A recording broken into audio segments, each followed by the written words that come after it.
Some relationships don't just drain your time, they deplete your energy. You walk away from every conversation feeling exhausted, unheard, or misunderstood. Family or not, any relationship that leaves you feeling energetically bankrupt is a signal. Not to hate a sow, but to heal from a distance. Guilt tripping, silent treatment, conditional love. These are not quirks. They are tools of manipulation. When affection becomes a transaction and love comes with terms, it's no longer a relationship. It's emotional control, and you don't owe loyalty to manipulation, even if it wears a familiar face. Detachment becomes necessary when respect is no longer mutual. You can forgive. You can empathize. But if someone consistently belittles your boundaries, mocks your growth, or treats your time like it's disposable, detachment isn't cruelty.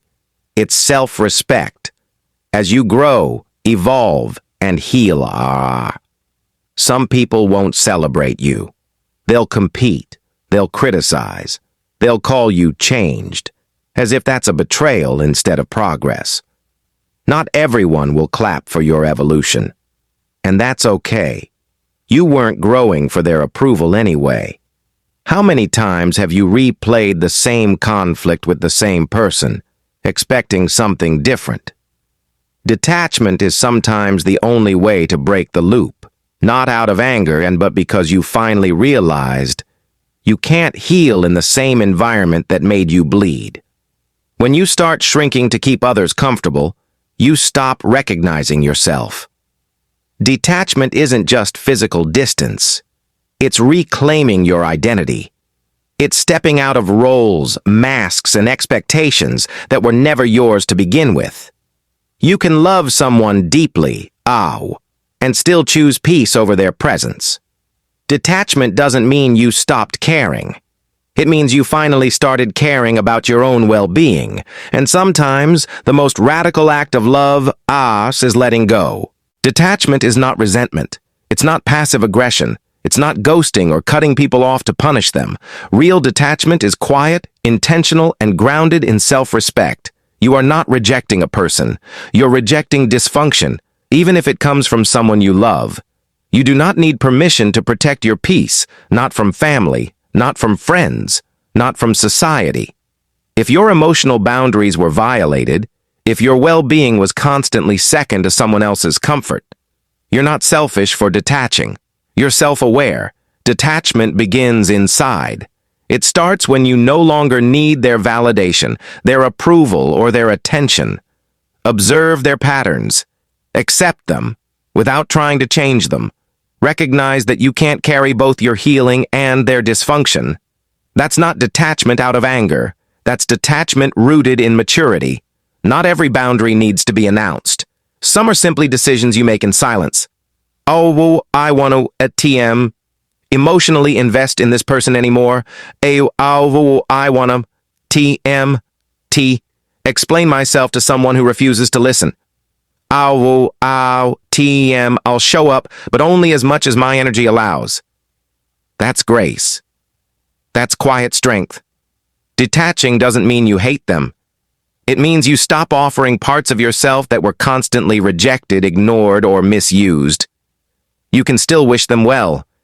You can still love from a distance. But loving someone doesn't require you to be available for their chaos.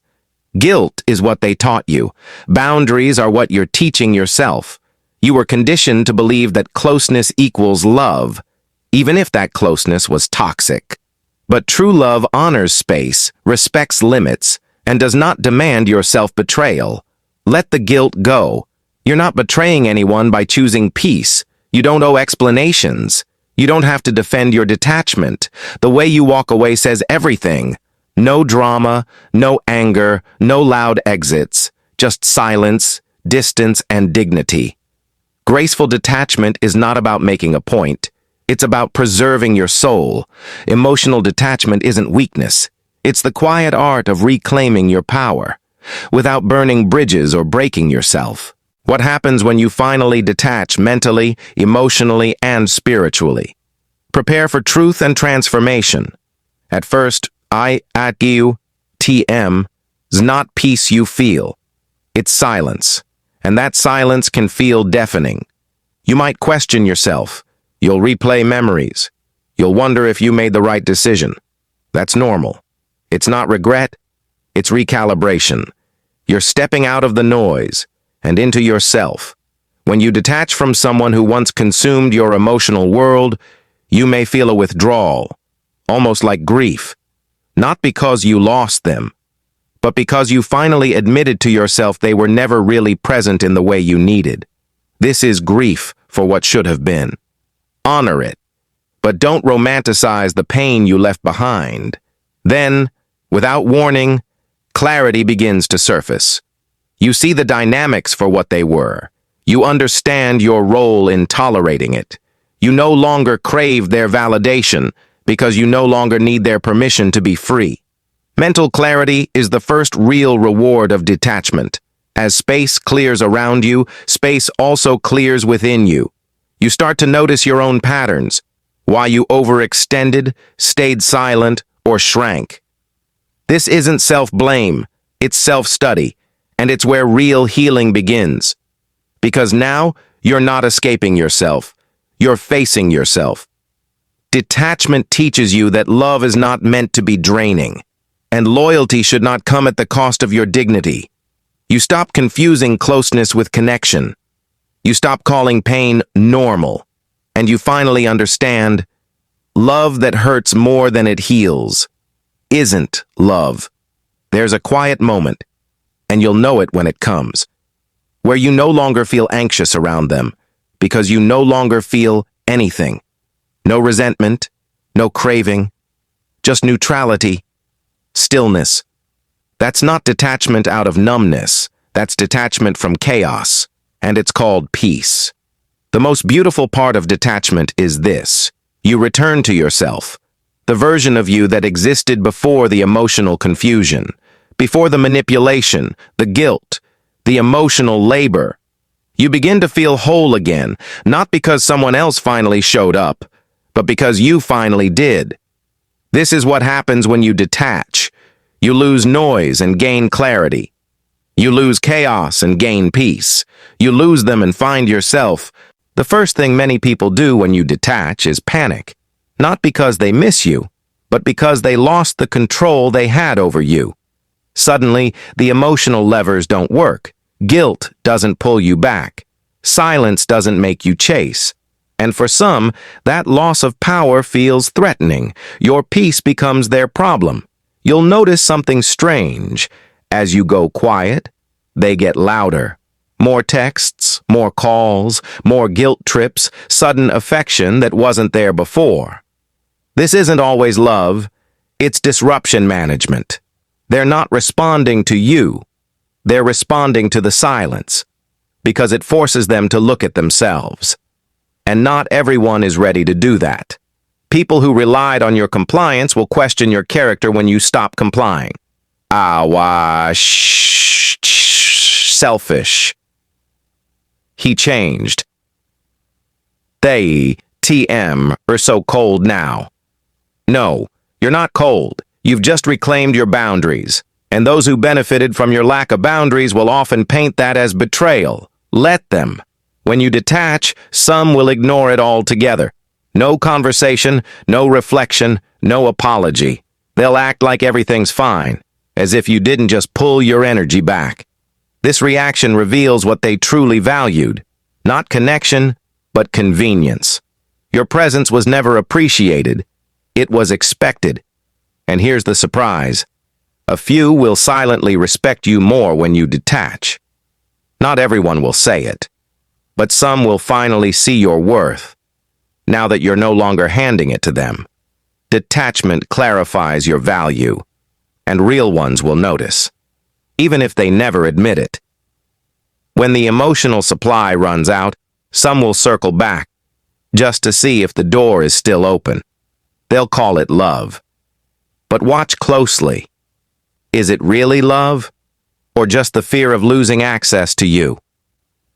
Detachment turns emotional convenience into a test of truth. If they return, observe their intentions, not just their presence. Most won't rise to meet you, but a few will.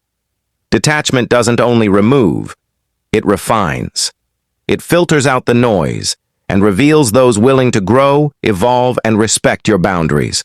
You'll lose many, but the ones who remain, that's your circle. That's your alignment. When you detach, you stop waiting for others to value you, because you finally value yourself. The reactions you receive will vary, but all of them will reveal what was hidden behind emotional dependence.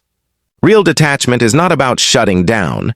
It's about not being emotionally hijacked. You still feel, you still love, but you respond instead of react. You observe instead of absorb. You're not cold.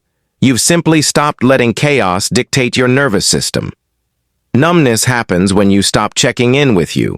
When you suppress so much, you stop noticing how you feel. But detachment, it demands presence. Ask yourself often, what am I feeling right now?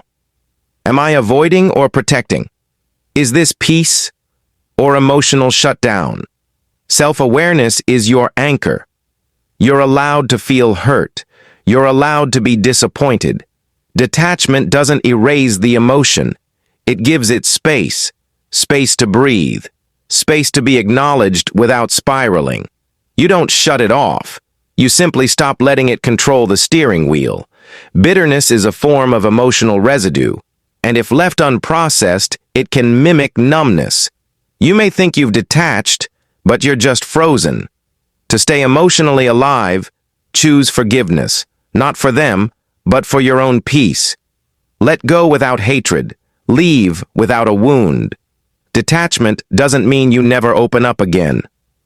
It means you become intentional about who you open up to. You give your depth to people who can hold it. You share your heart where it's met with safety, not judgment. That's not numbness. That's discernment. You can care without overcarrying. You can help without self-sacrifice. You can be kind and still say no. Compassion becomes dangerous when it turns into self-erasure. Detachment protects your empathy by directing it wisely. Emotional boundaries filter, not block. Walls shut everyone out. Boundaries let the right people in and keep dysfunction out. The goal isn't to feel nothing. The goal is to feel fully, without drowning in anyone else's storm. That's the art of emotional mastery. Detachment is not the death of emotion. It's the birth of emotional intelligence. Stay open, stay kind, stay discerning, and above all, stay connected, to you. Thank you for walking through this 5-part journey. If it helped you see yourself or your relationships differently, share this with someone who's learning to protect their peace too. And remember, you are allowed to care, just not at the expense of your soul.